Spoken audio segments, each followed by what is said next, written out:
आज मैं आपको किस्से बताने वाली हूँ। 2 किस्से मेरे पास किसी साधक ने दिए हैं। मेरी जान-पहचान में एक साधक हैं, काफ़ी नामी-गिरामी हैं।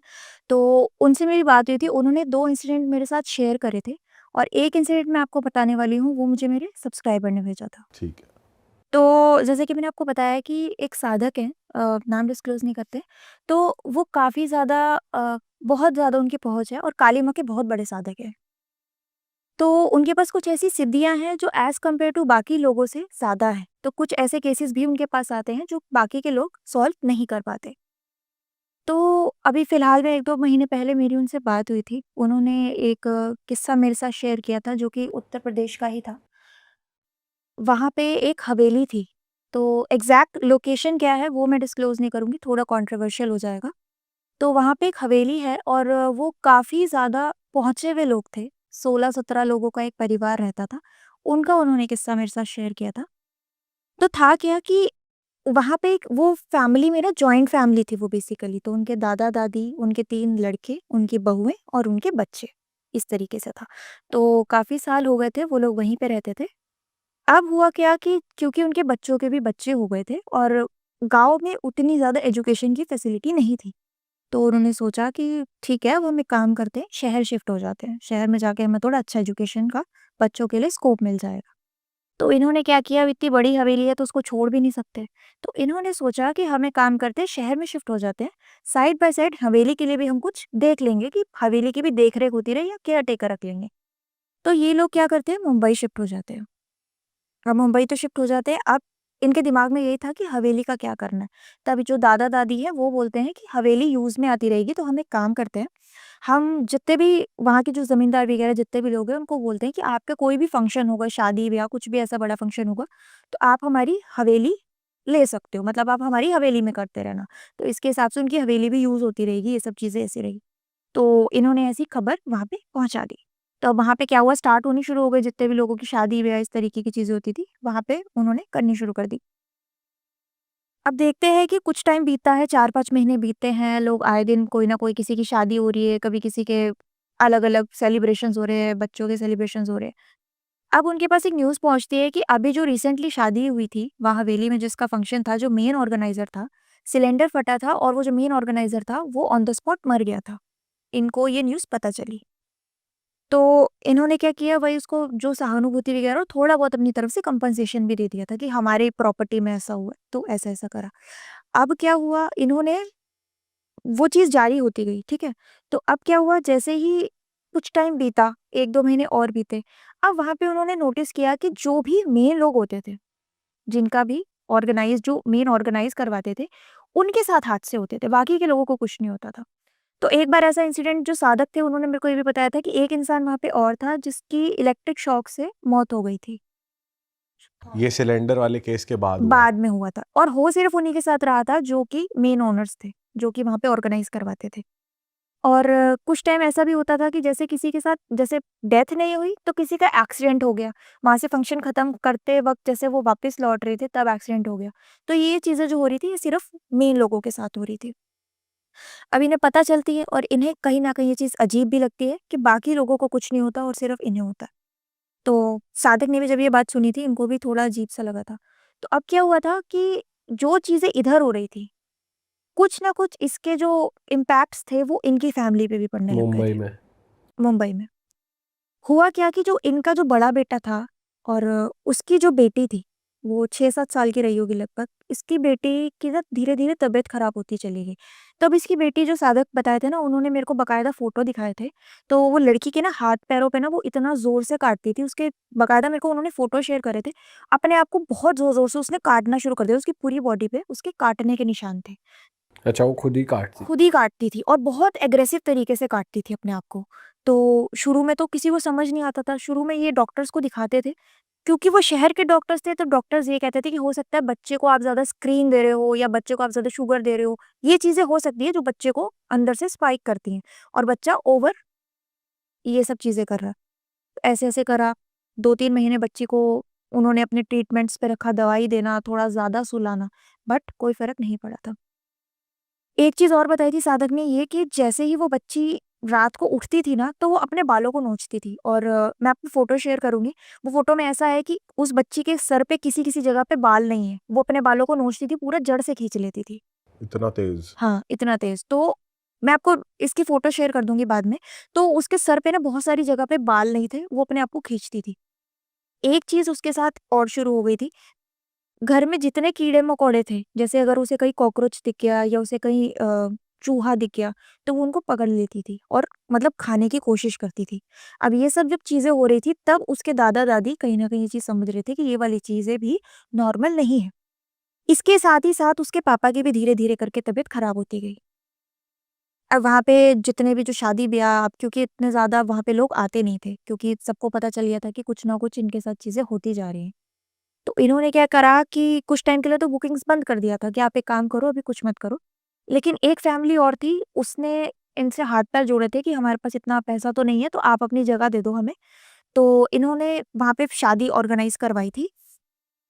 वहाँ उनके साथ हुआ कुछ नहीं था, लेकिन उन्होंने ये बताया था कि पूरी शादी के ना हमें आस-पास में जहाँ हमने टेंट लगाया था, वहाँ एक बच्चा रोता हुआ घूम रहा था। एक बच्चा दिखाई देता था और ये चीज़ इन्होंने साधक को भी बताई थी और ये चीज़ जितने भी गाँव में जितने भी फंक्शंस लोगों ने करे हैं, ये चीज़ वो इसके दादा-दादी को कॉल करके भी बताते थे कि हमें इस लोकेशन में ना जहाँ पे भी होता है बच्चा दिखता है। और एक चीज़ उन्होंने और बताई थी कि जो लोग सर्वाइव कर गए, जो लोग बच गए, उन्होंने ये बताया कि जैसे एक बंदे का एक्सीडेंट हुआ था, वो गाड़ी के आगे आ गया था और उसने ये बोला था कि अगर ये बच्चा मुझे धक्का नहीं देता, तो मैं नहीं गिरता। अच्छा। तो उनको कोई बच्चा दिखता था। ये चीज़ इन्होंने बताई। अब वो इस चीज़ को इतना ज़्यादा वैल्यू नहीं दे रहे थे क्योंकि कहीं न कहीं इनकी अपनी ही फैमिली में बहुत सारी दिक्कतें शुरू हो गई थी। अब धीरे-धीरे करके इन्होंने देखा कि इनको ना फाइनेंशियली भी बहुत ज़्यादा दिक्कत शुरू हो गई क्योंकि कहीं न कहीं एक इनकम सोर्स जो इनका था हवेली वाला, वो इनका बंद हो गया था और शहर में इतनी ज़्यादा कमाई नहीं थी। एक लिमिटेड ही जो ये जॉब करते थे इनके बेटे-वेटे, एक लिमिटेड सैलरी थी। अब इसके पापा की जो थी ना तबीयत खराब में होता क्या था, इसके पापा को ना अचानक से साँस चढ़ जाती थी। साँस चढ़ जाती थी। एक बार इन्होंने इंसिडेंट बताया था, एक वीडियो भी था, सादिक ने मेरे को दिखाया था कि इसके पापा को ना उसकी वाइफ़ बना रही थी वीडियो। उसके पापा ना बैठे-बैठे बहुत तेज़ उसको साँस चढ़नी शुरू हो गई। अब इतनी ज़्यादा वो मतलब ऐसे हो गया था ना कि जितने भी फैमिली के लोग थे ना, उन्होंने हाथ-पैर मलने शुरू कर दिए, पीठ मलनी शुरू कर दी। बट उनको ना बहुत ज़्यादा अजीब तरीके से वो एकदम ऐसा हो रहा था कि उनको साँस नहीं आ रही, बहुत रेस्टलेसनेस हो रही थी। तब ये उनको हॉस्पिटल लेके गए थे और हॉस्पिटल में देखा था, चेकअप-वेकअप किया था। कोरोना का टाइम चल रहा था उस टाइम पे। चेकअप किया था, इनको कोरोना बताया कि हो सकता है कोरोना है, टेस्ट वगैरह किए बट सब कुछ नॉर्मल था। और वहाँ जाके भी इनको कोशिश करी थी बचाने की, वेंटिलेटर पे रहे थे ये 2 दिन, लेकिन ये उसके बाद गुज़र गए थे, ये नहीं बचे थे। इनको कोई प्रॉब्लम नहीं थी, इनको शुरू-शुरू में ऐसा होता था कि इनको साँस चढ़ती-उतरती रहती थी, साँस बहुत दिक्कत होती थी इनको। लेकिन एक टाइम ऐसा आ गया था कि इनको साँस बहुत तेज़-तेज़ चढ़ने लग जाती थी। तो वहाँ से फिर इनको मतलब होता है ना शॉर्टनेस ऑफ ब्रेथ कि इनको साँस ही नहीं आती थी। तो साँस नहीं आएगी तो वो तो वैसे ही मर जाएगा, तो ऐसी-ऐसी चीज़ें हो जाती थी। थक-हार के फिर इन्होंने डॉक्टर को दिखाया था। डॉक्टर ने एडमिट करके 2 दिन इनको वेंटिलेटर पे भी रखा था बट ये चल बसे थे। अच्छा, मीनवाइल हवेली में कुछ लोगों के साथ हो रहा था वहाँ पर? उनको बच्चा दिख रहा था दोबारा? जिनके साथ जिन्होंने फंक्शंस किए हैं, उनके साथ ये चीज़ें हुई थी।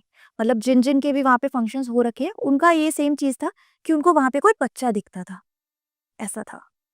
तो अब होता क्या था कि मैंने आपको बताया कि अब यहाँ पे क्या हुआ था, इसकी जो बेटी थी, जो दादा-दादी के जो बड़े बेटे की जो बेटी थी, उसके हेल्थ इश्यूज़ बहुत ज़्यादा खराब होते चले गए। अब वहाँ पे हवेली पे इनके जितने भी लोग थे, बुकिंग्स वगैरह बंद हो गई थी। अब वहाँ पे इनकी कोई बुकिंग नहीं होती थी, तो वहाँ से जो भी इनको थोड़ी बहुत अर्निंग आती थी, वो भी बंद हो गई थी। यहाँ पे इनका जो बेटा था, वो खत्म हो चुका था। तो अब यहाँ से इनको धीरे-धीरे करके ये चीज़ें समझ आने लगी कि कुछ ना कुछ गड़बड़ है और अब हमें इस पॉइंट पे दिखा लेना चाहिए, इससे पहले कि कुछ और ज़्यादा नुकसान हो। तो इन्होंने क्या किया, एक सोखा को बुलाया था। सोखा जैसे हमारे में भगत बोलते हैं, गाँव में किसी-किसी जगह पे सोखा बोला जाता है इस चीज़ को। तो इन्होंने एक सोखा को बुलाया, तो वो सोखा आए और सोखा ने जितने भी लोग थे उन सबको बुलाया, देखा और अपना जो भी इन्होंने करा और कह के बोल के गए थे कि तुम्हारे घर के जो ऊत-पित्र हैं, वो नाराज़ है। तो जिसकी वज़ह से ये सब चीज़ें तुम्हें इफ़ेक्ट कर रही है। ऐसा नहीं है तुम पे किसी ने क्रिया करी है या कोई काला जादू की है, वो ऊत-पितरों की वज़ह से ये सब चीज़ें हो रही हैं। तो अमावस को पितरों का जो भी पिंडदान होता है वो करवाते हैं, अमावस की तिथि को ये इनके पितरों को पुजवाते हैं। और बोलते हैं कि अब तुम्हें ये मैंने तुम्हारा जो सॉल्यूशन है ये कर दिया है, अब तुम्हें आराम मिलेगा, लेकिन अपने पितरों का टाइम टू टाइम ये सब चीज़ें तुम करते रहना। ऐसा बोल के वो चले जाते हैं। 1 महीना बीतता है, लेकिन वो चीज़ें जो हो रही थी, वो होती रहती है। उल्टा अब कुछ चीज़ें और ज़्यादा खराब हो जाती है। अब इनके घर में नॉर्मल जो घर में झगड़े होते हैं ना, वो सब चीज़ें भी होनी शुरू हो गई थी। जो 3 भाई आराम से रहते थे, अब उसमें से 1 तो खत्म हो गए थे और बाकी के 2 भाइयों ने फैसला करा था कि अब हम अलग हो जाएँगे, हम एक घर में नहीं रह सकते। तो ऐसा करके धीरे-धीरे करके इनका परिवार भी टूटता चला गया। इसके दादा-दादी कहीं न कहीं स्ट्रेस में थे और इसके दादा-दादी समझ रहे थे कि कोई ऐसी चीज़ है जो हमें परेशान कर रही है और ये जो सोखा आए थे, ये नहीं करवा पाए उस चीज़ को सही। ऐसे ही इन्होंने मुंबई में एक पंडित से भी बात करी थी। वो पंडित से जब ये पूछते हैं, वो पंडित भी इनको बताते हैं, कुछ रेमेडीज़ बताते हैं कि आपका ये खराब है, वो खराब है। इस तरीके से 4-5 ग्रह बता देते हैं खराब है आपके परिवार के। आप ये रेमेडीज़ करो, आपको सही हो जाएगा सब। बट उसके बाद भी ये चीज़ें नहीं होती, क्योंकि ये जो चीज़ें थी, कोई ग्रह वगैरह से खराब नहीं थी, इसका पीछे जो रीज़न था वो कुछ और ही था। उसके बाद में इन्हें किसी ने बताया था, जिन सोखा की मैं बात कर रही हूँ, जो भगत है, जो मेरे नोन में है, उसके बारे में उनके बारे में इनको बताया था किसी ने कि आप एक बार इनसे बात करो। अब अच्छा। इनकी दिक्कत ये थी कि ये जाते नहीं थे, किसी जगह पे ट्रैवल नहीं करते थे। बहुत रेयर अगर कोई केस ऐसा है जाने वाला लग रहा है तो ये जाते थे, नहीं तो इनकी जगह पे इनके शिष्य जाते थे। तो इनको जब बात की गई, इनसे बात की गई, इनके पास ना काली माँ की सिद्धियाँ हैं। तो मैंने आपको स्टार्टिंग में भी बताया था कि कुछ भगत से थोड़ा ऊपर लेवल पे इनकी जो सिद्धियाँ हैं वो है, काम करती हैं। तो ये जब उनके घर गए थे, घर में पूछा, तो बताया कि जो दादा-दादी थे उनको बैठाया और पूरे परिवार को बोला कि आप एक बार पूरे परिवार को मेरे से मिलवा दो, मैं जानना चाहता हूँ कुछ चीज़ें। तब बताया कि हमारा हवेली में ऐसा-ऐसा बहुत बड़ा, पहले हमारी हवेली में रहते थे हम, काम-वाम था। उसके बाद शहर शिफ्ट हो गए, हमने हवेली को दे दिया शादी-ब्याह के लिए, बट वहाँ पे ऐसे-ऐसे इंसिडेंट्स हो रहे हैं। हमारा लड़का इसी चीज़ में खत्म हो गया और जो मेरी पोती है वो अभी तक भी परेशान है। अभी तक भी वो सही नहीं हुई है। डॉक्टर्स को दिखा लिया, 1-2 सोखा को दिखा लिया, पंडितों को दिखा लिया, वो नहीं सही हो रही। तो वो क्या करते हैं, क्योंकि उनके पास काली माँ की सिद्धि है, तो वो माँ से पूछ के कि माँ मदद करो और मुझे गाइड करो कि क्या-क्या चीज़ें हैं। तब वो कहीं न कहीं से उनको ये चीज़ों के सॉल्यूशंस मिलते हैं और वो बताते हैं कि जो आपकी ये चीज़ है, वो यहाँ से नहीं जुड़ी है। इसका जो स्रोत है, ये जो चीज़ आपके साथ जुड़ी गई है, उसका जो मेन जो पॉइंट है, जो जड़ है, वो ये नहीं है, वो कोई और की है। तब वो बताते हैं कि हम हवेली में रहा करते थे, जो भी उन्होंने बताया था। तब वो कहते हैं कि मैं चाहता हूँ कि एक बार मैं आपके साथ वो हवेली जाना चाहता हूँ, क्योंकि हो सकता है वो चीज़ वहाँ से आपके पास बंध के आई हो। 1-2 दिन लगाते हैं और ये सोखा जो भगत हैं, इनके साथ और ये पूरी फैमिली वहाँ हवेली में जाते हैं। अब हवेली जाते हैं और जो हवेली, जिस क्षण ये हवेली में एंटर करते हैं, जो इनकी जो सिद्धि है, जो काली माँ है, वो इनको सब सैंध रूप से बता देती है कि इनके साथ क्या-क्या चीज़ें हुई हैं और इनके साथ ऐसा-ऐसा हो क्यों रहा है। तब वो क्या करते हैं, अब ये सोखा जो होते हैं भगत, ये सब समझ चुके हैं कि इनके साथ ऐसा-ऐसा क्यों हुआ है। तो मेरी जब बात हुई थी तब मैंने उनसे पूछा था, मैंने भी ये जानना था कि क्यों हुआ, तब उन्होंने मेरे को बताया था कि इन्होंने ना कुछ ऐसी गलती कर दी थी, कुछ ऐसी चीज़ करती थी जो नॉर्मली लोगों को नहीं करनी चाहिए, जो जिससे कि उनके साथ ये चीज़ें हुई थी। इन्होंने दादी-दादा को बिठाया, इन्होंने दादी-दादा से पूछा कि आप एक बात बताओ, अगर कोई मर जाता है, तो हम उसकी डेड बॉडी का क्या करते हैं? इन्होंने बोला कि श्राद्ध करेंगे, पिंड दान करेंगे और वही जलाएँगे जो हम नॉर्मली करते हैं। कहते हैं, "ठीक है, तो आपने क्यों नहीं किया? आपने क्यों गलती कर दी?" ये चीज़ सुनने के बाद उनकी जो वाइफ़ होती है, जो बड़े लड़के की बीवी होती है, वो खड़े होके रोना शुरू कर देती है, क्योंकि वो समझ जाती है कि ये जो सोखा है, जो भगत है, ये किस चीज़ की बात कर रहे हैं। रो रही होती है बहुत ज़ोर से। वो भगत जो होते हैं, वो दादा-दादी की तरफ देखते हैं और वो दादा-दादी ने उस टाइम पे एकदम दोनों ऐसे हाथ जोड़ के उनके पास, उनके चरणों में बैठ जाते हैं, क्योंकि वो भी समझ जाते हैं कि उनसे क्या गलती हुई थी। अब इन्होंने बताया था कि इनसे हुआ क्या था कि इनका जो बेटा था और जो इनकी जो वाइफ़ थी, बड़ी बहू थी, ये प्रेग्नेंट थी।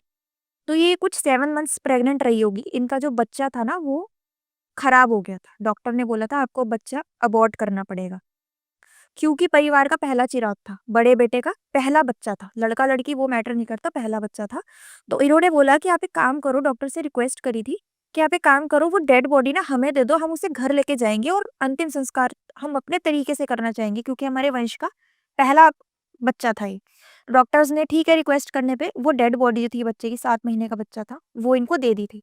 इन्होंने क्या किया था, बोल के तो आए थे बट इसका बच्चे का कुछ किया नहीं था, लाड-प्यार करके वही डेड बॉडी को करके हवेली के साइड में ही ना इनके छोटा-सा खेत था, खाली रहता था, वहाँ पे इन्होंने दफना दिया था, बिल्कुल हवेली के बगल में। और दफनाने की वजह ये थी कि ये चाहते थे कि क्योंकि कहीं न कहीं जब वो प्रेग्नेंट की थी ना, न्यूज़ आई थी कि मैं प्रेग्नेंट हूँ, परिवार का प्रेम उस बच्चे से तभी बंध गया था। तो इन्होंने क्या करा था, उस मोह के चक्कर से हवेली के एकदम साइड में उस बच्चे को दफना दिया था। अब हुआ क्या, कहानी यहाँ पे भी नहीं रुकी थी, चीज़ यहाँ से भी नहीं हुई थी, ये चीज़ें वो बच्चा नहीं कर रहा था। इन्हें लगा था कि वो गलती की वजह से ये जो बच्चे के साथ इन्होंने करा है, ये बच्चा करवा रहा था। अब मैं आपको एक चीज़ बताती हूँ, जैसे हमारी उम्र बढ़ती है ना, आत्मा की भी उम्र बढ़ती है।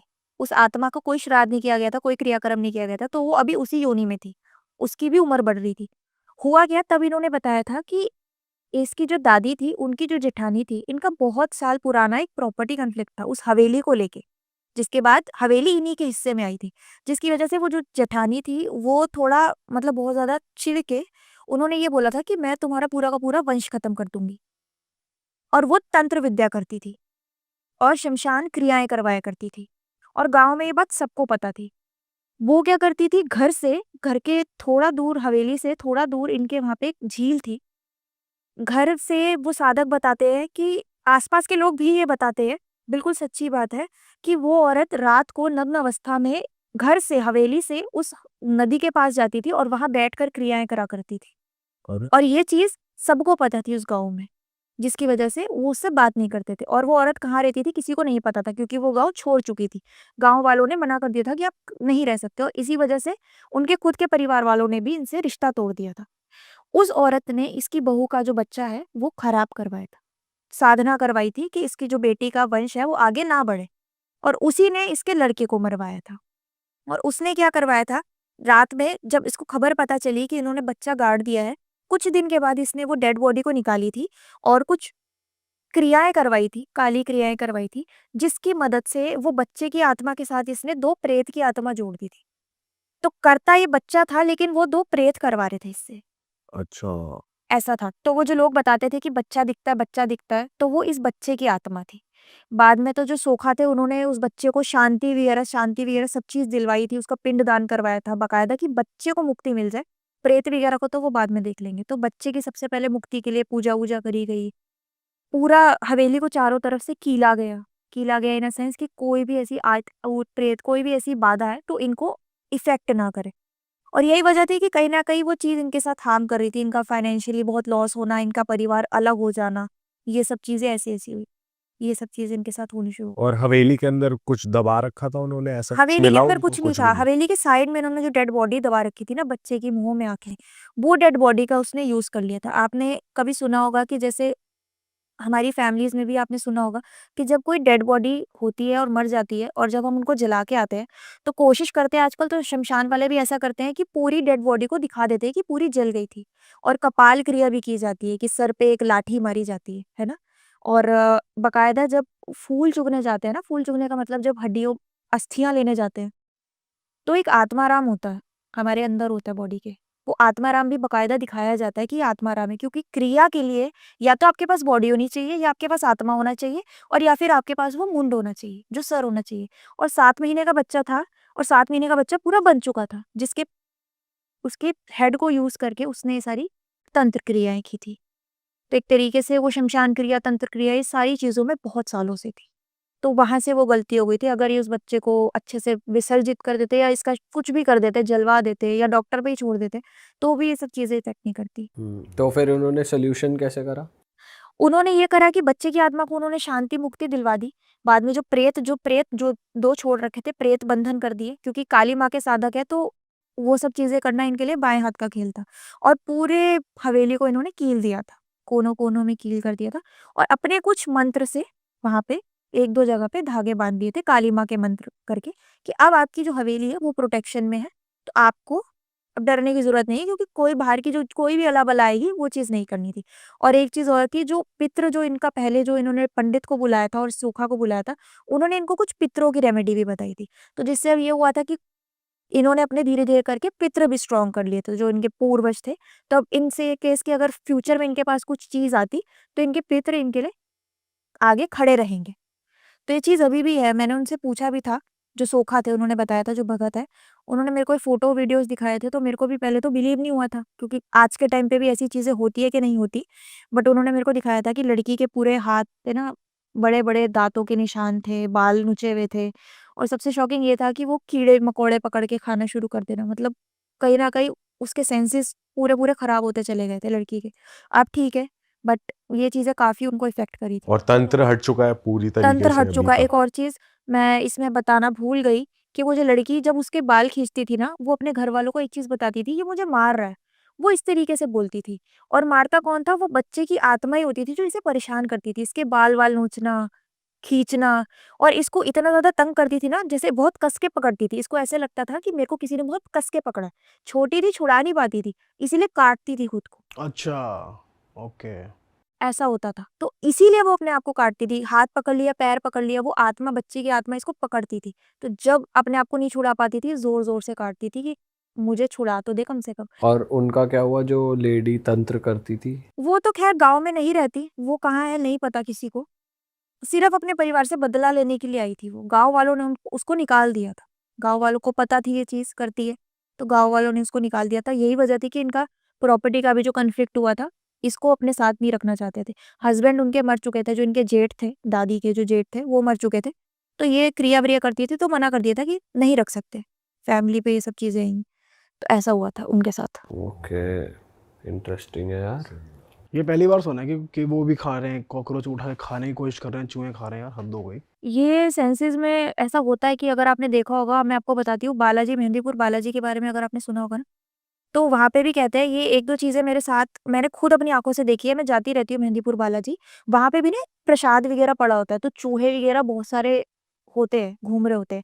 तो ये चूहे वाला जो इंसिडेंट है ना, ये मैंने भी देखा था। वहाँ पे ऐसा कहते हैं कि जैसे ही आप कदम रखते हो ना बालाजी की जो बाउंड्री में आप कदम रखते हो, आपके अंदर कोई भी प्रेत वगैरह है ना, आप झटपटाने लग जाओगे। वो प्रेत एक्टिव हो जाता है, उसे समझ आ जाता है कि मैं एक ऐसी शक्ति के पास आ गया हूँ, जो मुझे शायद नहीं छोड़ेगी। तब एक औरत का देखा था मैंने, वो बाल-वाल खोल के ना ऐसे-वैसे करना, अपना सर-वर मार रही थी वहाँ पे और चूहा वगैरह, मतलब वो जो अंदर प्रेत वगैरह होता है ना, वो आपको क्रेविंग देता है कोई भी मांस वाली चीज़ खाने की। उसको भूख लगती है, तो उसको वो तो ऐसा नहीं है कि वो चिकन, मटन जो भी उसको चीज़ दिखेगी ना, वो कोई भी नॉन-वेज चीज़, मांस वाली चीज़ खाएगा। वो उसी पे ज़िंदा रहेगा और अगर वो नहीं खा रहा, अगर हम में से किसी के अंदर प्रेत छोड़ा हुआ है, तो अंदर ही अंदर वो हमें खाएगा। हमें बीमार करेगा, हमारा खून खाएगा, हमारी त्वचा खाएगा, ये सब चीज़ें करता है। वो उस तरीके से सर्वाइव करते हैं। वेट लॉस भी होता है लोगों का वेट लॉस भी होता है। खाना खा रहे हैं, लोग कितनी बार आपने देखा होगा 50 का आदमी 30 पे आ गया, खाना खा रहे हैं, खाना छोड़ देना। तो वो इंसान को खाना शुरू करते हैं। उनका जो सोर्स ऑफ जीने का जो तरीका है आत्मा का, वो ये है कि अगर तो वो या तो नॉन-वेज वाली चीज़ों पे ज़िंदा रहेगा या वो जिस पे है उसी को खाना शुरू कर देगा। नेक्स्ट स्टोरी पे चलते हैं। नेक्स्ट स्टोरी कहाँ की है? नेक्स्ट स्टोरी भी मैं आपको बताती हूँ, ये भी इन भगत की ही इन्हीं के पास एक केस आया था। ये केस में ऐसा था कि इस केस में ना मारण क्रिया की गई थी। अच्छा। मारण क्रिया का मतलब है किसी को मरवाने के लिए क्रिया की जाती है और ये भी हर कोई नहीं कर सकता। इसके लिए भी आपको बहुत ऊपर लेवल की सिद्धि चाहिए। बहुत रेयर आपको तांत्रिक मिलेंगे। अघोरी वगैरह वैसे एक तरीके से ये शमशान क्रिया, अघोरी क्रिया में आती है। ठीक है? इसे कोई पंडित वगैरह नहीं करता। बहुत रेयर होता है ये चीज़ कराई जाती है। था क्या कि एक फैमिली थी, उसके मम्मी-पापा थे, हस्बैंड-वाइफ थे, एक उनका बेटा था। अब धीरे-धीरे करके क्या हुआ था, इसके जो पापा थे ना, जो आदमी था जिसके ऊपर मारण क्रिया करवाई गई थी, उसकी ना धीरे-धीरे करके तबीयत खराब होती थी। तबीयत खराब में क्या होता था, उसको बुखार चढ़ता था, उसकी बॉडी नीली पड़ती थी। बहुत बेसिक चीज़ थी। घर वालों ने इस चीज़ को इग्नोर किया, दवाइयों पे उनको चलवाया। उसके साथ धीरे-धीरे करके इनके साथ ये सब चीज़ें होने लग गई कि इनका जो बिज़नेस था, इनके दिमाग को ना इतना इफ़ेक्ट कर दिया था कि इन्होंने अपना बिज़नेस भी छोड़ दिया था। बिज़नेस इनका क्लोथिंग का काम था। 2-3 इनकी शॉप्स थी। ठीक है? तो गुड़गाँव के आस-पास का ये केस है और जिनकी मैं आपको बात बता रही हूँ साधक ना, इनका भी जो धाम है वहीं के आस-पास का है। तो उनके आस-पास का ही था, तो ये जब नियर बाय गए थे तब इन्होंने बताई थी ये चीज़ मेरे को। तो हुआ क्या था कि इनके 3 शॉप्स थे और इतनी ज़्यादा इनकी फाइनेंशियल कंडीशन खराब हो गई थी कि इनको अपनी दुकानें भी बेचनी पड़ गई थी सर्वाइव करने के लिए। अब होता क्या है कि इसके पापा ना रात में ना सोते-सोते ना गालियाँ देते थे। किसी आदमी को ही गालियाँ देते थे और ज़ोर-ज़ोर से गालियाँ देते थे कि ये मुझे मार देगा या ऐसे-ऐसे करके बहुत गंदी-गंदी गालियाँ देते थे। अब इसकी मम्मी को लगा कि हो सकता है, क्योंकि उनको ड्रिंकिंग की हैबिट थी। इसकी मम्मी को लगा कि हो सकता है ड्रिंक ज़्यादा कर ली, इस वज़ह से गाली देते।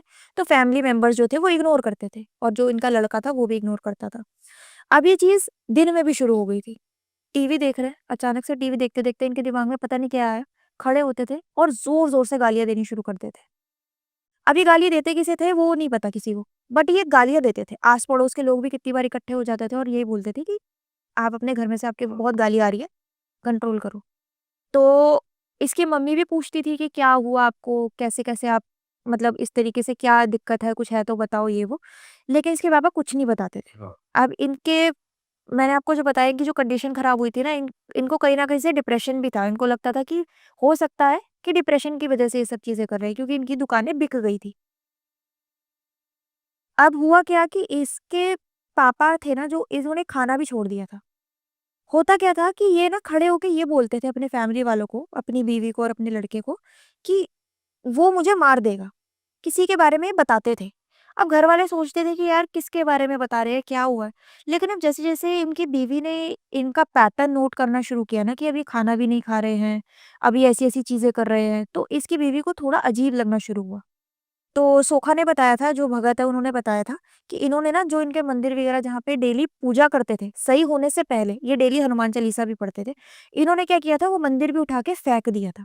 तो घर में जो मंदिर था इन्होंने वो भी फेंक दिया था। तो अब इसकी मम्मी को ना थोड़ी बहुत चीज़ें अजीब लगती थी कि इसके पापा का रवैया धीरे-धीरे करके नहीं एकदम से ये ऐसा चेंज कैसे होने लगा। और ये सब चीज़ें इन बिटवीन 5-6 महीने में हुई थी। तबीयत खराब होना, दुकान बिक जाना और इस तरीके से। तो अब हुआ क्या कि इसके जो बेटा था, वो बोलता था पापा मैं चलो आपको डॉक्टर पे लेके चलता हूँ अगर आपकी तबीयत खराब है, ऐसा-वैसा करके। तो मना करते रहते हैं, कहते नहीं तुम कुछ भी करा लो ये मेरे को लेके जाएगा, अच्छा।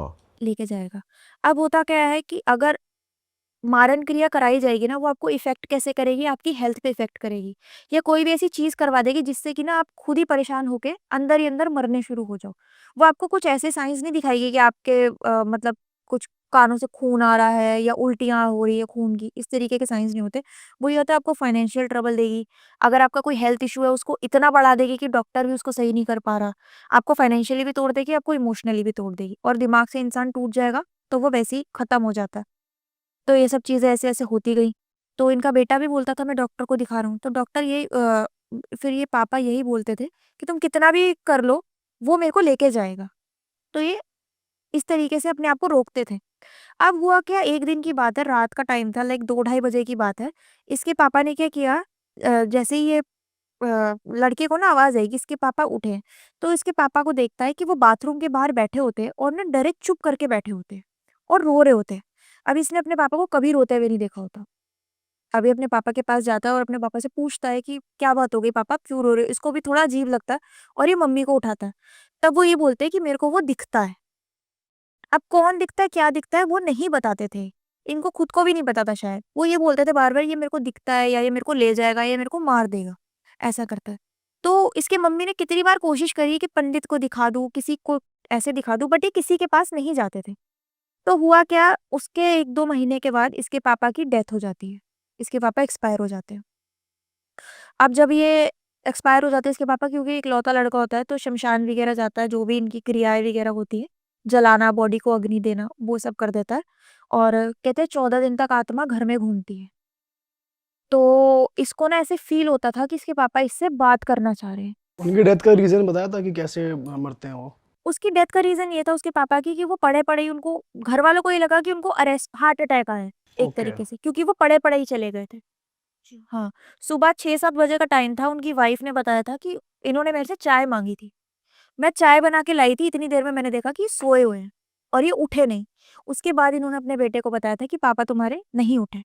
तो ये फिर इन्होंने जब चेक किया तो इसके पापा चले गए थे।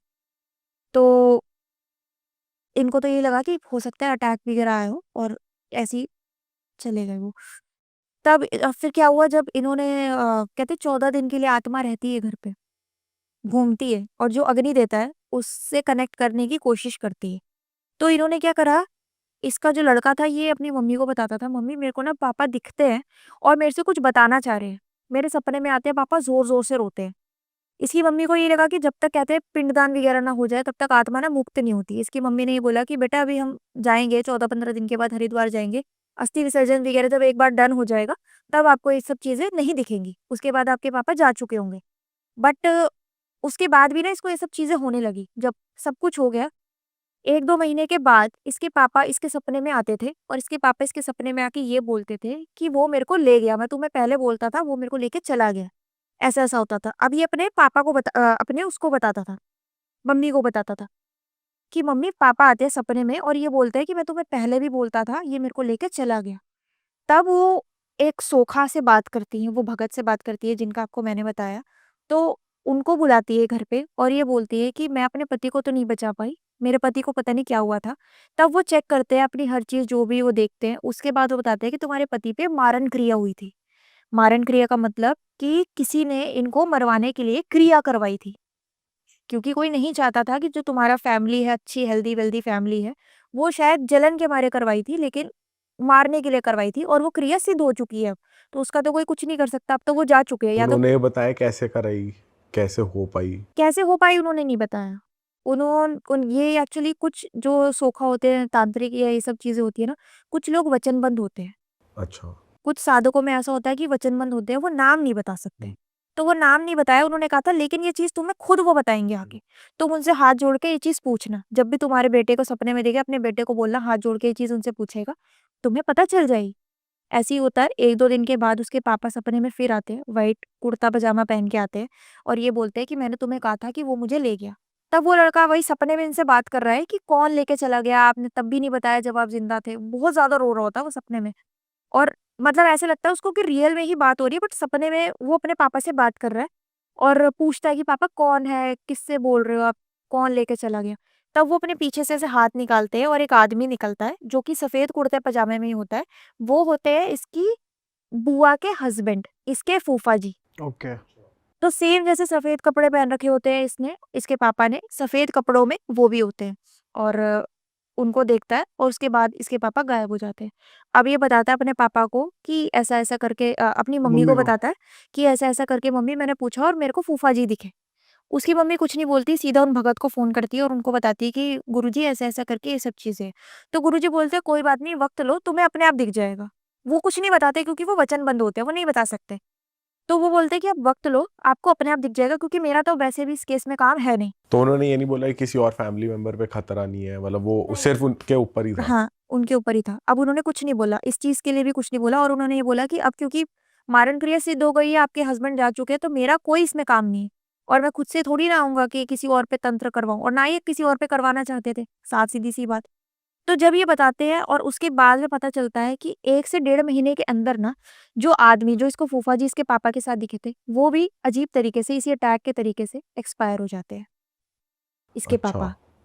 बाद में जब वो पता चलता है कि इसके पापा एक्सपायर हो गए, वो अपने भगत को बताती है, तब वो भगत बताते हैं कि अब ये चीज़ क्योंकि जिसने करवाई थी वो जा चुका है, अब मैं वचनबद्ध नहीं हूँ, अब मैं बता सकता हूँ कि जो मारण क्रिया करवाई थी, वो इसने करवाई थी। और वो चीज़ इसके ऊपर उल्टी पड़ी, क्योंकि ये जो अपने कुलदेवी वगैरह इनको नहीं पूछते थे, पितरों को नहीं पूछते थे और मेन थी इनकी कुलदेवी जिसको ये निरादर करते थे। और ये तंत्र इन्होंने यूज़ किया किसी और को नुकसान पहुँचाने के लिए, तो वो चीज़ इन पे भी पड़ी और अब ये भी जा चुके हैं। अच्छा, तब उन्होंने बताया था कि जिसने मारण क्रिया करवाई थी 1.5-2 महीने के बाद उसकी भी डेथ हो गई थी। सेम तरीके सेम से। तरीके से हुई थी, जैसे ये सोते-सोते मिले, वो भी सोते ही मिले थे। टाइम चेंज था, वो शाम के टाइम पे मिले थे लेकिन वो भी सोते ही रह गए थे। बाद में पता चली थी कि इन्होंने वो चीज़ करवाई थी।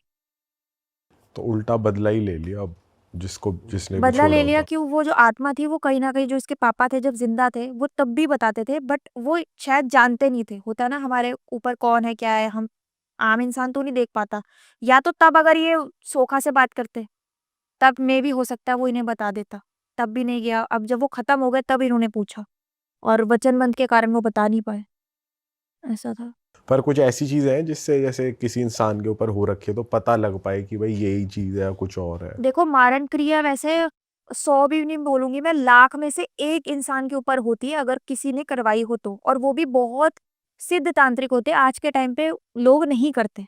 मारण क्रिया जैसी चीज़ नहीं करते और कोई भी ये तंत्र क्रिया में आती है, घूरी क्रिया में आती है। अगर आप किसी पे करवा भी रहे हो, एक तो वो सिद्ध होना चाहिए प्रॉपर। दूसरा वो बता के चलते हैं कि ये चीज़ आप पे भी आ सकती है। कभी आपने सुना होगा कि अगर आप साधक से भी कोई चीज़ करवा रहे हो किसी के लिए, अच्छे के लिए करवा रहे हो तो कोई दिक्कत नहीं है। अगर मैं आपके नुकसान के लिए चीज़ करवा रही हूँ और उनके ऊपर भी कोई देवी-देवता है या उनके पास उनके पितर या कुलदेवी उनकी रक्षा कर रहे हैं, तो कुछ-कुछ कई बार चीज़ें साधक पे भी उल्टी पड़ जाती हैं। तो ये चीज़ उसको पहले बता रखी थी कि आप ये करवा रहे हो लेकिन ये चीज़ आप पे भी आगे चल के उल्टी हो सकती है। आपके ऊपर भी ये चीज़ पड़ सकती है। ऐसा था। और एक आप बता रहे थे अभी दिवाली भी आने वाली है, दिवाली से रिलेटेड भी कुछ? हाँ, दिवाली का जो इंसिडेंट है ये एक्चुअली मेरे को मेरे सब्सक्राइबर ने भेजा था। तो इंस्टाग्राम पे मेरे को भेज रखा है, इसको मैंने अपने चैनल पे कवर नहीं किया। ये 2023 के आसपास का इंसिडेंट है। तो है क्या, छोटी-सी एक चीज़ है, सीख चीज़ में ही सीख है। अभी दिवाली आ रही है तो एक तो यही है कि कोई भी ऐसी चीज़ अगर आपको कहीं दिखे, पड़ी मिले तो उठाना वगैरह मत, क्योंकि ये सब चीज़ें दिवाली के टाइम पे नेगेटिव एनर्जी ज़्यादा पीक पे होती है। तंत्र क्रियाएँ ज़्यादा की जाती है इस टाइम पे। हुआ क्या कि एक फैमिली थी, मम्मी-पापा, उनके 2 लड़के थे। जो लेडीज़ थी उनका जो गाँव में इनका ननिहाल था, जो मायका था वो गाँव में था। तो ये क्या करती हैं, अपने छोटे बेटे को लेके, बड़े बेटे के स्कूल के एग्ज़ाम्स आने वाले थे, तो छोटे बेटे को लेके ये अपने मायके चली जाती हैं, गाँव में कुछ दिन, दिवाली से पहले। दिवाली से लगभग 3-4 दिन पहले। और वहाँ रह के आते हैं और दिवाली में वही मिठाइयाँ वगैरह बाँटना, खेल-कूद करना, वो बच्चे को बहुत मज़ा आता है। उसको नए-नए बच्चे मिलते हैं, नए-नए लोग मिलते हैं और काफ़ी खुश रहता है। वापिस जब आता है और वापिस आने के बाद ना उस बच्चे में एक चीज़ थी कि जब वो सोता था ना, तो वो बड़बड़ाया करता था। तो उसकी मम्मी के साथ ही सोता था, वो छोटा-सा था, 5-6 साल का बच्चा था वो। तो वो बड़बड़ाया करता था। तो उसकी मम्मी को लगता था छोटे बच्चे तो अक्सर बड़बड़ाते हैं। तो अपने पति को बताती है कि आजकल सोते-सोते बात करता है, पता नहीं किससे बात करता है। तो आपस में हँस के बता रहे होते हैं कि अब तो ये रात में सोते-सोते बड़बड़ाने भी लगा। मतलब होता है ना, जैसे बड़े बड़बड़ाते हैं तो मज़ाक उड़ाते हैं, तो वो चीज़ हुई।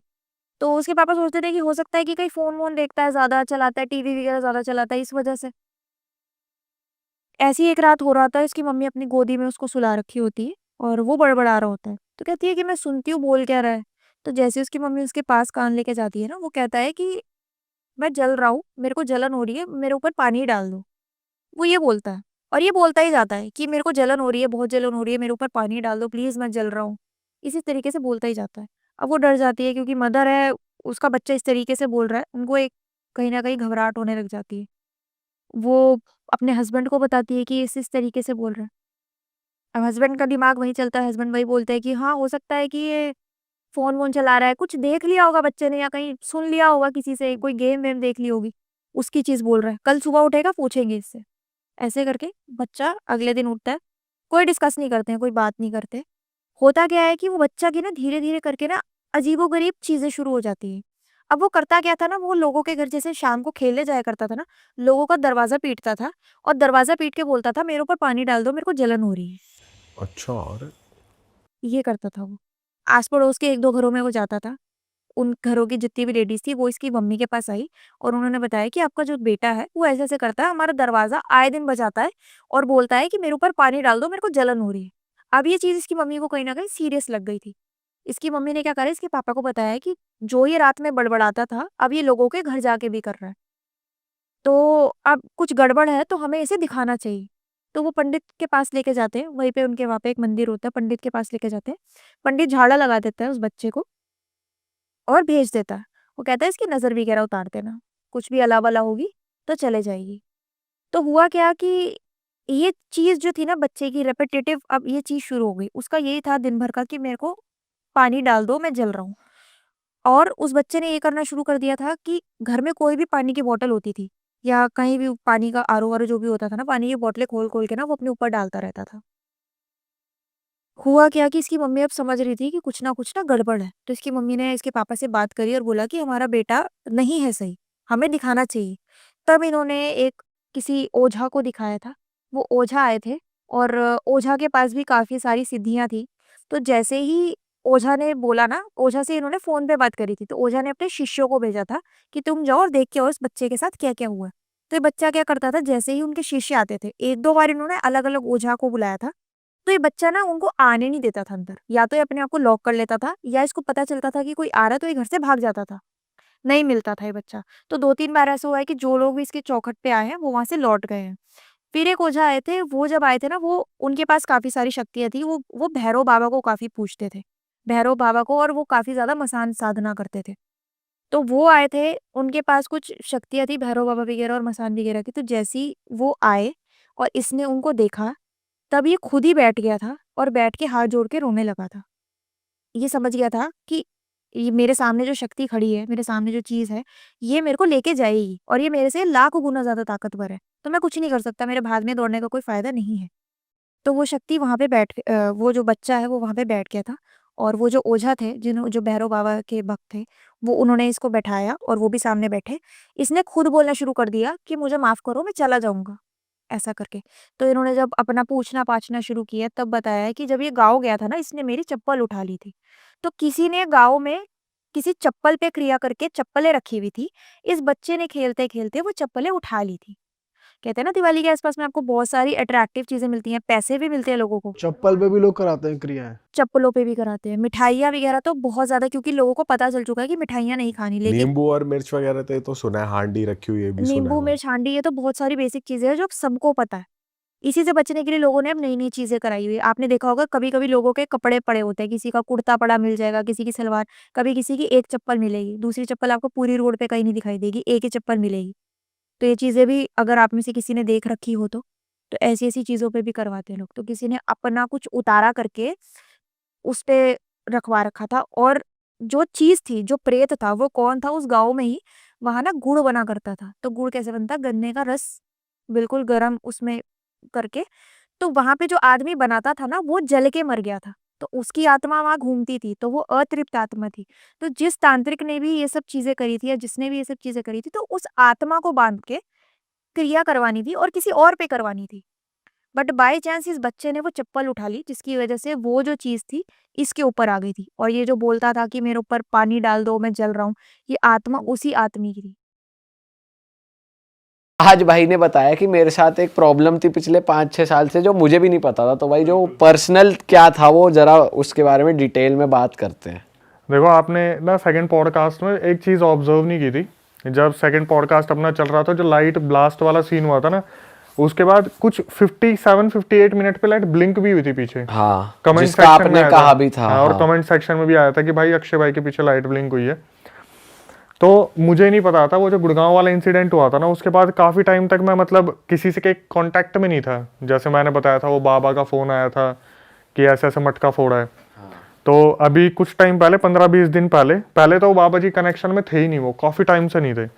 तो अभी 15-20 दिन पहले मैंने उनसे एक बार ऐसी बहुत, जब लोगों की यहाँ से भी आई, हमें भी कुछ पता करना है, हमें भी बताओ उनके बारे में, तो 15-20 दिन पहले मैंने उनसे बात करने की कोशिश की। बड़ी मुश्किल से उनका नंबर मिला और जैसे ही मैंने उनसे फ़ोन पे बात करी, उनका मेरा तो कुछ बताना था ही नहीं, एक बार बस यही रिएक्शन आया कि हा हा हा तू नहीं सुधरेगा, फिर ले आया अपने साथ। भाई मैं थोड़ा सरप्राइज हो गया। मैंने बोला कि बाबा जी क्या दिख रहा है आपको? बोला कि अब भी तेरे पीछे जो है एक फीमेल प्रेत घूम रही है। क्या बात कर रहे हो? और वो इन सब चीज़ों को नहीं देखते भाई, वो ये पॉडकास्ट वगैरह नहीं देखते। उन्होंने मुझे बोला कहाँ कहाँ गया था, लाइट फटी वहाँ पर। सही बता दो। सीरियसली भाई, सीरियसली। अबे यार भाई हम तो सोच रहे थे ऐसे कोई शॉर्ट सर्किट हो गया, नॉर्मल लाइट वाइट। अच्छा चलो, मुझे एक बात बताओ, मैं इसके बाद और भी तो पॉडकास्ट पे ऐसे दीप भाई के पास गया था, वहाँ क्या हुआ? वहाँ एक बार रिकॉर्डिंग अपने आप बंद हो गई थी और उनकी भी लाइट खत्म हो गई थी। उसमें भी देख लेना आप, दीप भाई के से पूछना एक बार। इसका तो मैंने उपाय करवाया। उपाय क्या करवाया भी बताता हूँ ना। तो फिर क्या हुआ उस टाइम भी, जब उन्होंने बताया, एक तो किस्मत खराब होती है कि अकेले स्टूडियो में अकेला था। उन्होंने बोला ऐसे ऐसे फीमेल प्रेत है। मैं कहाँ से है, कब है? बोले गुड़गांव गया था ना, उसके बाद से ही तेरे पीछे पीछे घूम रही है। और भाई मैंने सीरियसली पर्सनली ना फील किया था कि जैसे मैं इंस्टाग्राम पे काम कर रहा हूँ तो 80,000 पे आके फॉलोवर रुक गए, यूट्यूब पे एकदम से कुछ ग्रो नहीं हो पा रहा। मैंने उनसे बोला कि क्या उपाय है, कुछ मुझे बताओ। तो बोले पहले मुझे कल तक का टाइम दो और जो तेरी वीडियो है ना वो शिष्य को शेयर करो, तो मैं देख के बताता हूँ क्या तेरी वीडियो में आ रहा है, नज़र आ रहा है, क्योंकि कुछ तो झलक देखनी होती है उन्हें, काफ़ी टाइम हो गया। तो मैंने उन्हें अपनी एक वीडियो भेज दी। अब जो उन्होंने मुझे बताया ना, मेरे को वो ऐसे दहल गया था। मैं 3 दिन मैंने शूट नहीं करा था। उसके बाद उन्होंने मुझे बोला कि तेरा ये जो रेड बैकग्राउंड है ना, इसमें तुझे कुछ आगे पीछे फील होता है? मैंने बोला कभी कभी ऐसा होता है कि लाइट ब्लिंक हो जाती है, कभी कभी जो हमारी लाइट्स होती है उसकी ज़्यादा रिफ्लेक्शन आनी स्टार्ट हो जाती है। बोले तू जो वीडियो बनाता है ना, उसमें तेरे पीछे मुझे एक परछाई खड़ी दिख रही है। अरे मैं यहाँ पे रिकॉर्ड कर रहा हूँ और राइट हैंड साइड में उन्हें कोई परछाई खड़ी दिख रही है जिसका कोई फेस नहीं है। फिर उन्होंने मेरे से पूछा कि तू चाहता है तेरे साथ ऐसा कुछ हो? क्योंकि हॉरर पॉडकास्ट है भाई, तू चलेगा तभी जब ऐसी चीज़ें चलते पॉडकास्ट में होंगी, लाइट बंद होंगी। ये मैंने बोला मेरे को कोई शौक नहीं है, मेरे को इन चीज़ों से छुटकारा दिलवाओ। तो उन्होंने 1 सेकंड में मेरे को बोला कि चल आज के बाद तेरे साथ ऐसा कुछ नहीं होगा, तथास्तु। उसके बाद इंस्टाग्राम भी एकदम से सीधा 4,70,50 तक पहुंच गया। यूट्यूब तो खैर आप लोगों की वजह से ज़्यादा ग्रो कर रहा है, बट जैसे ही उन्होंने ये चीज़ बोली ना कि आज के बाद तेरे साथ नहीं होगा, मैं एकदम से इतना पॉजिटिव वाइब्स आने लगी सारी चीज़ों को लेके। तो मैं मानता हूँ भाई कि वो चीज़ सही में मेरे साथ चल रही थी। और मैंने हर जगह ऑब्जर्व करा। यहाँ पे यार आपने पहली बार बताया मुझे कि पहली बार ऐसा हुआ है जो लाइट ब्लास्ट वाला सीन हो गया था। सही में पहली बार हुआ था भाई, हुआ ही नहीं था आज तक। मतलब हमको क्या लग रहा था कि हमारा इन्वर्टर ख़राब होता रहता है बीच बीच में, तो मुझे लगा वो शॉर्ट सर्किट हो गया, उसकी वो फ्यूज़ हो गया, तो इन्वर्टर के पॉइंट शायद वो शॉर्ट सर्किट कर गया, फट गया, ऐसा कुछ। अब मैंने जब बाबा से पूछा ना कि भाई ये सीन क्या था, बोले कि ये जो चीज़ें होती है ना आपको आगे नहीं बढ़ने देती, कि आप कहीं भी एक कामयाब जगह पे जाओगे ना तो वहाँ पर ये आपको रोकेंगी कि आगे मत बढ़, लाइट बंद। और इन सब चीज़ों का सबसे ज़्यादा इलेक्ट्रिसिटी पे बहुत ज़्यादा फर्क पड़ता है कि फ्लक्चुएट होना स्टार्ट हो जाती है, तो वो वहीं से हो रहा था। तो आपकी लाइट का नुकसान उसकी वजह से हुआ था। भाई हमें ना बहुत लोग कहते रहते हैं कि तुम्हारे यहाँ इतनी बातें होती है, तुम अपनी पूजा वूजा कराते रहो। मुझे लगता है जरूरी है भाई अब हमें तो कौन किसके साथ आ जाए भाई। आज भी तुम ले आए हो 1-2, क्या अब, पता। अब तो अब जब कुछ होगा ना तभी मानेंगे भाई कुछ अब तो दोबारा। करानी खुद की करानी पड़ेगी और औरों की भी करवानी पड़ेगी। तो इसके लिए ना हम लेके आ रहे हैं कुछ बढ़िया लोगों के लिए।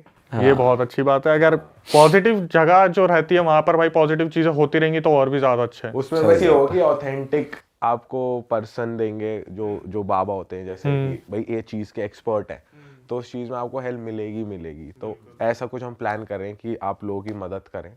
मतलब हमारे एक जानकार है, उनके साथ हम लोग कुछ प्लान करने वाले हैं, तो भाई देखो बहुत मैं ना जल्दी बाहर बताता हूँ, करेंगे, हम रिवील करेंगे अपने प्लेटफॉर्म पे जल्दी। जैसे भाइयों आप तो जैसे पॉडकास्ट लेते हो तो आपके पास इतना टाइम नहीं होता, ठीक है। जैसे मैंने बोल दिया कि भाई मुझे अब रिकॉर्डिंग में अपने इंसिडेंट बताओ, फिर मैं उसे कवर करने की कोशिश करूंगा। आप बिलीव नहीं करोगे, हर दूसरे घर में ना ब्लैक मैजिक की दिक्कत है।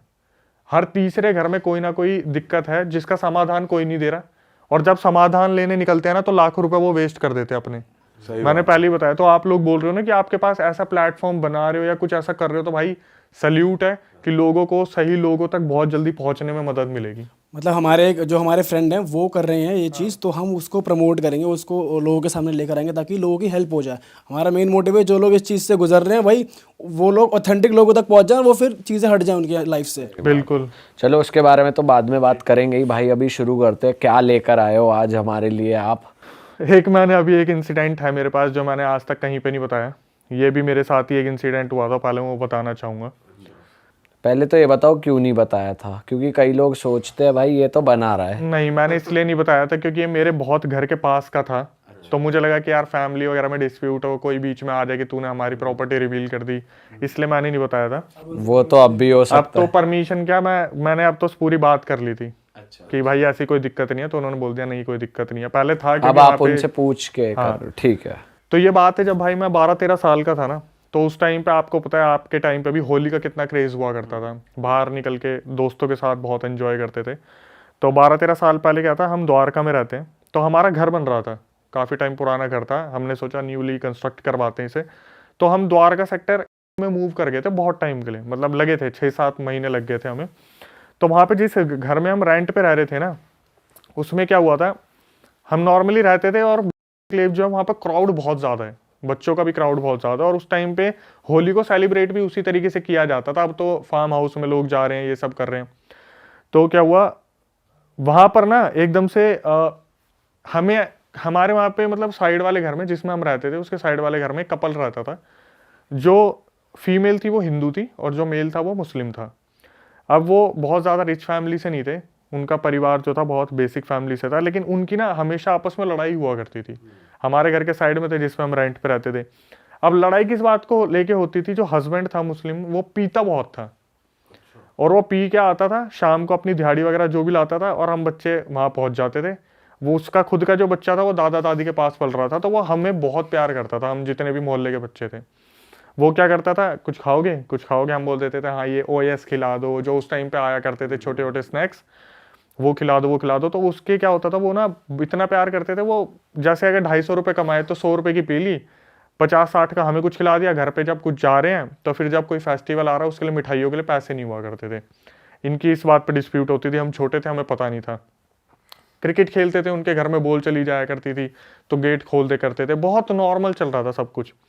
होली वाला दिन था और जैसे हम सुबह हमने होली वगैरह खेली तो हमने दोपहर में ब्रेड पकौड़े वगैरह खा लिए अपने आराम से। फिर हम थोड़ा रेस्ट करने जाते कि भाई सुबह से होली खेल रहे, तेल लगा हुआ है, उतारा, सब कुछ करा और रंग उतार दिए।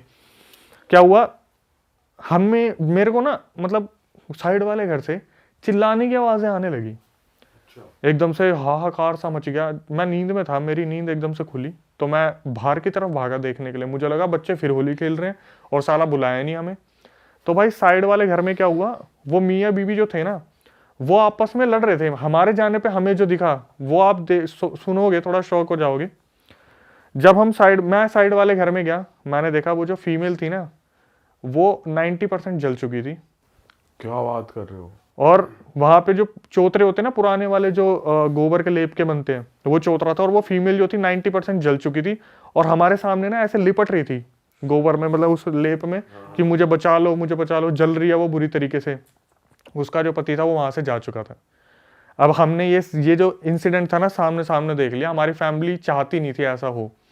तो इतने में मेरी दादी मम्मी आई कि इसे अंदर लेके जाओ, अंदर लेके जाओ, बच्चे क्या देख रहे हैं। तब हमें कुछ भी समझ नहीं आया। फिर हमें थोड़े दिनों बाद पता चला कि वो जो फीमेल थी ना वो हॉस्पिटल में मर चुकी है। और हुआ क्या था, उनके बीच में आपस में लड़ाई हो रही थी। होली जो थी उसके फेस्टिवल के उनके पास पैसे नहीं थे कि हम सेलिब्रेट कर पाए, मिठाइयाँ वगैरह मंगवाए। तो फीमेल ने क्या करा, वो जो पुराना स्टोव होता है ना, आपने देखा होगा पुराना मिट्टी तेल से जो चलता है, उसने उसके ढक्कन खोले और अपने ऊपर पूरा मिट्टी तेल घेर लिया। और अपने पति को उसने धमकी दी इस तरीके से करके कि हमारे पास आज मिठाई के भी पैसे नहीं है, अगर तुमने इन बच्चों पे खर्च करे ना तो मैं खुद को जला लूंगी, आज मेरी कसम खाओ कि तुम ऐसा नहीं करोगे। उसने तिल्ली जलाई हाथ में और आपस में बात कर रहे थे। तो ये डरा रही थी उसे कि मैं ऐसा कर लूंगी। उसने क्या करा, हस्बैंड ने बोला हाँ हाँ मैं तेरी कसम खा रहा हूँ, मैं नहीं खर्च करूंगा आज के बाद पैसे। इसने क्या करा, तिल्ली फेंक के मारी और वो गलती से मिट्टी के तेल में जाके गिर गई और वहीं पे इसमें आग लग गई। इसका पति वहां से डर के मारे भाग गया कि पब्लिक पीटेगी, अपनी बीवी को जला दिया, ऐसा वैसा होगा। तो थोड़ी देर में एम्बुलेंस आई, एम्बुलेंस उसे हॉस्पिटल लेके गई। अब हमें बस इतना याद है कि हमारे घरों में ना ये डिस्कस होता था, यार बच्चे छोटे हैं और उसको हम यहाँ पे नहीं आने देंगे, बॉडी को हॉस्पिटल में उसको जो भी होगा होगा हो जाएगा। भाई क्या हुआ हमें नहीं पता, उस फीमेल को हॉस्पिटल में ही सब कुछ कर दिया। उस घर को ना फिर उस टाइम पे खाली करवा दिया गया। वो हस्बैंड वाइफ दोनों वहां से चले गए। वाइफ तो डेथ ही हो गई थी, हस्बैंड भी चला गया। फिर वहां पे ना हुआ मौत का तांडव असली जो होता है। वहां पर जैसे होता है ना ठेकेदार होता है, उसके अंडर बहुत सारे वो कारीगर आ जाते हैं जो सीमेंट वगैरह का काम करता है, कोई कारपेंटर का काम करता है। तो वो लोकेशन उनको दे दी कि यहाँ पर 3 कमरे हैं, तो जितने भी कारीगर है बल्क में रह लेंगे। तो वहां पे एक कमरे में 10 लोग, दूसरे कमरे में 10 लोग, तीसरे कमरे में 10 लोग, और वो जमीन पर सोते थे। हम वहां पे आते जाते रहते थे क्योंकि हम क्रिकेट खेलते थे, बॉल चली जाती थी वहां पे। तो क्या हुआ, आए दिन ना वहां पे कोई ना कोई खतरनाक इंसिडेंट होता था। जैसे मान लो कोई एक बंदा है, वो पी के अगर वो आया है ना तो रात को टॉयलेट यूज करने जाएगा, तो सुबह वो आराम से मतलब वो लड़ लुड़ा के उस चीज से आ जाएगा। लेकिन जो कोई कमजोर दिल का जाता था ना तो वो बेहोश मिलता था वॉशरूम में। ऐसा क्या होता था वो? बताता हूँ ऐसा क्या होता था। जब सुबह उससे पूछते थे ना कि क्या हुआ भाई, तू एकदम से बेहोश मिला, अंदर से बंद कर रखा था गेट उसने, तो बताता था कि किसी चीज ने रात को मेरा पैर पकड़ लिया। तो वो जो फीमेल जल के मरी थी ना, वो अक्सर वहां पर अपनी प्रेजेंस फील करवाया करती थी। और ये इंसिडेंट मेरे को कैसे कंफर्म हुआ कि हाँ ये सच है, उस टाइम पे मैं मूवी देखने के लिए पीछे वाले कमरे में टीवी लगा हुआ था, वहां पे सोया करता था। बहुत लंबे टाइम तक वहां ये हरकतें हुई हैं। तो जब मैं पीछे वाले कमरे में जाता था ना भाई, मेरे को वहां पर अपने घर के आसपास एक आवाज आती थी, छन छन छन छन। तो मैं अपने मम्मी पापा से बोला करता था कि मेरे को भाई टीवी देखना है, मैं पीछे वाले कमरे में जा रहा हूँ। और जैसे ये छन छन की आवाज आती थी, मैं खुद को ना थोड़ा समझा लिया करता था, पीछे कोई काम कर रहा होगा गली में, कोई झाड़ू फीमेल कोई झाड़ू लगा रही होगी। ये हमें कब असलियत पता चली कि ये तो वही फीमेल है। मेरे एक दोस्त नाइट आउट मारने आया घर पे, मेरे घर वाले सब चले गए थे हरियाणा, मेरी तबीयत ठीक नहीं थी, तो मैं घर पे अकेला था। मेरा एक दोस्त घर पे आया, तो उस टाइम पे ना नोकिया के फ़ोन चला करते थे, कीपैड वाले कुछ फ़ोन आए थे। तो उसमें वो बंदा बोला मैं गेम खेलूंगा। मैंने बोला तू खेल ले, मेरे को नींद आ रही है, मैं सोऊंगा। तो उस टाइम पे एप्पी एक फ़ीस आती थी, वो हमने मंगवा रखी थी। और कैंपा की बोतलें आती थी छोटी छोटी कांच की, वो थी हमारे पास। तो जब मैं सोने के लिए लेटा ना, लाइट बंद करी, ये गेम खेल रहा था, और अचानक से इसे पता क्या आवाज़ आती है, छन छन। और घर के आगे वाले कमरे में हम लेटे हुए थे जिसमें बिल्कुल रोड के पास है, और एकदम से छन छन छन छन छन छन छन छन छन छन, जैसे इसके बिल्कुल साइड से कोई चीज़ भागती हुई गई है। अरे भाई, और ये आपके कमरे में हो रहा है जहाँ आप खेल जस्ट रहे हो? कमरे के आगे पीछे, क्योंकि हमारे कमरे में उसके बाद मतलब हमारे उस घर में ना कीले गड़वा ली थी और मेहंदी के हाथ लगवा लिए थे कि कोई चीज़ अंदर नहीं आनी चाहिए। हमारे फैमिली वालों को पता था कि जिस तरीके से इस बंदी की डेथ हुई है ना, ये जल्दी से मुक्ति से मिलने वाली है नहीं। तो क्या हुआ, इस तरीके से छन छन छन छन आई। इसने मेरे को बोला, यार अक्षय, मेरे को ना तेरे घर में कुछ आवाज़ें आ रही हैं। मेरे को तो पता ही था ये क्या हो रहा है, कि वो बंदी अब रात का टाइम है तो वो गली मोहल्ले में घूमती है, लेकिन जिसका घर प्रिवेंटेड है ना, जिसके घर में ये कीले ठुकी हुई है, उसमें नहीं जाती। भाई थोड़ी देर में फिर ये बंदा आराम से बैठा हुआ है, और मेरे को तो पता ही है, मैं तो आराम से लेटा हूँ, मुझे पता है क्या हो रहा है, मैं तो डेली फेस कर रहा हूँ कि आगे पीछे से छन छन की आवाज़ें आ रही हैं। ये बंदा क्या हुआ, ये बोला कि भाई मेरे को ना देखना है, मुझे ऐसा लग रहा है तेरे पीछे वाली गली से ना छन छन की आवाज़ें आ रही हैं। मैं बोला छोड़ ना, तू क्या इन चीज़ों पर ध्यान दे रहा, भाई सो जा। उसको देखना है, वो कह रहा है। हाँ, मुझे मतलब एनालाइज करना है, देखना आवाज़ कहाँ से आ रही है, क्या है, कहीं सही में औरत है, कुछ झाड़ू वाड़ू लगा रही है। मैंने इसे बहुत रोका कि भाई छोड़ना, रहने देना, कोई नहीं, कोई दिक्कत नहीं है। बोला नहीं भाई चलना, एक बार देख के आते हैं। भाई ये पीछे वाली गली में जाके ना, जो खिड़की थी उसकी, उससे यूं करके देख रहा था, और मुझे पता था वो भी ना इसे यूं ही करके देख रही है, अरे तेरी। क्योंकि उस टाइम पे भी जहाँ ये खड़ा होकर यूं देख रहा था ना उसे, वहां भी छन छन की आवाज आ रही थी, और मैं जानता था वो बंदी भी इसे यूं ही देख रही होगी खड़ी होके वहां पर कोई दिख नहीं रहा था। कोई दिख नहीं रहा था, बस उसे आवाज आ रही थी। उसके बाद थोड़ी देर में इस भाई की तबीयत खराब होनी शुरू हो गई। इसको मैं सुबह 4 बजे इसके घर पे छोड़ के आया हूँ, 10 मिनट दूर था इसका घर। फिर मैं आके लेटा हूँ, और वो छन छन की आवाज़ वहाँ पे कंटिन्यूसली अभी तक। उधर मैं जब पता करता हूँ ना किसी फ्रेंड वगैरह मेरे पुराने रहते हैं, मैं भाई वो मुक्त होगी नहीं होगी, बोलता भाई कोई मुक्त नहीं हुई, वो घर खाली पड़ा हुआ है, और उसमें से ऐसी आवाज़ें अब भी आती रहती है। तो उस दोस्त को क्या बुखार उखार हो गया? उसकी तो कम से कम नहीं तो 8-10 दिन तक तबीयत खराब रही थी उसकी। तो ये साले का सही नाइट स्टे हुआ। उसका तो हो गया। भाई सबसे मेन बात है, भगवान की दया से ना उसे वो चीज दिख नहीं गई। मैं बोल रहा हूँ भाई, अगर वो सही में कोई चीज आप इमेजिन करो, आप उधर देख रहे हो और वो आपको दिख रही है, एकदम से विजिबल हो जाए। पहले मेरे माइंड में आ रहा है पप्पी हो गई भूत से। भूत ने पप्पी ले ली। भाई कह रहे वो उसको यूं देख रहा था, वो भी उसको यूं ही देख रही थी, और पप्पी हो गई। इसे मोचिंग चालू। आपने एक चीज को समझना, जैसे हॉरर मूवी का सबसे तगड़ा सीन क्या होता है? Jump scare. ठीक है, जंप स्केयर क्या होता है? जंप स्केयर भाई कोई चीज अचानक से मुंह के आगे आ जाती है, कैमरा पे। हाँ। तो मैं यही सोच रहा था, अगर इसके साथ ये इंसिडेंट यहाँ हो गया, मेरे को ये जवाब देना पड़ेगा मरा कैसे। मेरी बात पे तो कोई भरोसा करेगा नहीं। और मैं खुद को 3-4 महीने में प्रिपेयर किया है ना मैंने, कि भाई मैं तो छन छन सुनता आ रहा हूँ। जब बोलते हैं ना कि इस फील्ड में आप हो और बार बार देख रहे हो, तब आप पक्के हो जाते हो, जैसे कारीगर काम कर करके होते हैं। मैं सोच रहा हूँ इसको कोई आइडिया नहीं है इस बारे में, और ये बंदा झाँक रही हो करके, गलती से अगर इसके सामने ब्लैक एंटिटी आ गई, ये मरेगा पक्का। और भाई जो लेबर थी वो कब तक रही थी वहां पे? वहां पर लेबर जो रही थी वो तो बहुत टाइम तक रही थी, कम से कम 6 महीने, 1 साल, 2 साल तक रही थी। भाई लेबर तो थोड़ी ढीठ भी हो जाती है। यही तो बात है की कर रहा है, कम जा रहा है, दिहाड़ी पौवा पिया, पौवा पी गया यार। उनका क्या है, पौवा पिया पर नशे में धुत, कौन एंटिटी आ जा।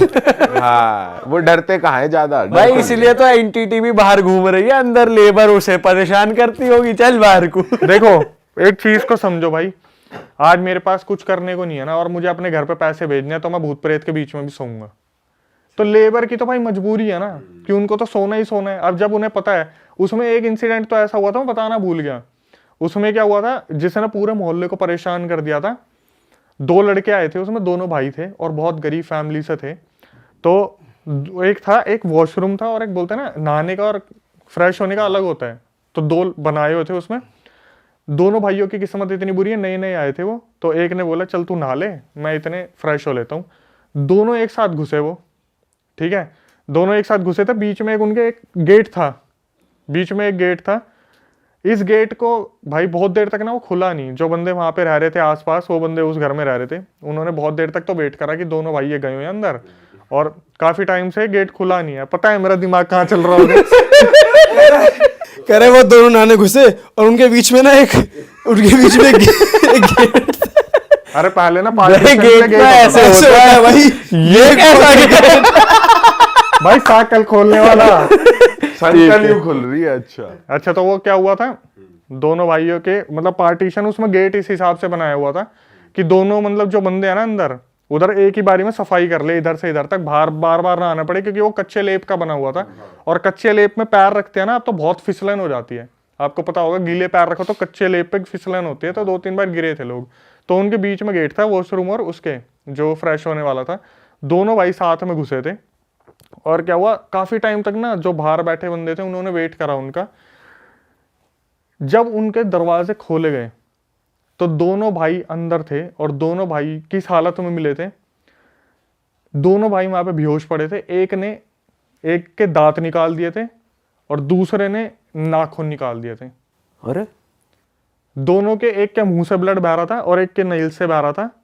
इनमें से कोई एक जना प्लास लेके गया था अंदर, मे भी शायद पोजेस हुए थे बहुत बुरी तरीके से। एक ने दूसरे पे नाखून निकाले और एक ने इसके दांत निकाले थे। दोनों भाई बेहोश पड़े मिले थे अंदर। साले प्लास क्यों लेके गए अंदर? भाई कुछ लोग ना बहुत ऐसा कम- लग रहा है वजह से हो गया तगड़ी होगा कब्जी तगड़ी थी। हग्गा प्लास से निकालना पड़ रहा है। भाई लेकिन प्लास बाथरूम कई बार ना आप कई बार नोटिस करोगे, कई बार ना बाथरूम के अंदर ना पुरानी बिजली की तार हुआ करती थी और उनका ना रात को शॉर्ट सर्किट हो जाता था, तो तार को बांधने के लिए प्लास कभी कभार वहीं रख देते थे। याद ये करना। हो सकता है कि वहां रखा हो, लेके ना गए हो। अगर वो चल पोजेस भी लेकिन है, कह तो रहे भी ना वो हाँ लेके पोजेस हो जा गए थे। सकता है हाँ अगर वो कि पोजेस भाई- हो गए तो ले भाई वो छोटी उम्र के थे, 16-17 साल के थे, और जो वो पहले रहने वाले थे वो बड़े लोग थे। तो जो छोटे लोग आए, मतलब बच्चे टाइप आए थे ना, वो बहुत इजीली पोजेस हो हाँ जाते हैं इन भाई चीजों उन से। पे तो असर जल्दी हो जाता है, सही कह रहे भाई लेकिन ये तो अलग ही सीन है यार। अरे वाह, आपने ये वीडियो यहाँ तक देख ली भाई, तुमने हमारी मेहनत सफल कर दिया। तुम ही लोग हो असली रियल हिट। और अगर आपको बहुत मजा आ रहा है ऐसी क्लिप्स में, ऐसी वीडियोस में, तो फटाफट जाइए प्लेलिस्ट पे बिंज वॉच कीजिए और सारी वीडियोस देख डालो और मौज काटो। That is it. हम मिलेंगे नए पॉडकास्ट में, नए क्लिप में। Till then bye bye, see you, take care, do subscribe.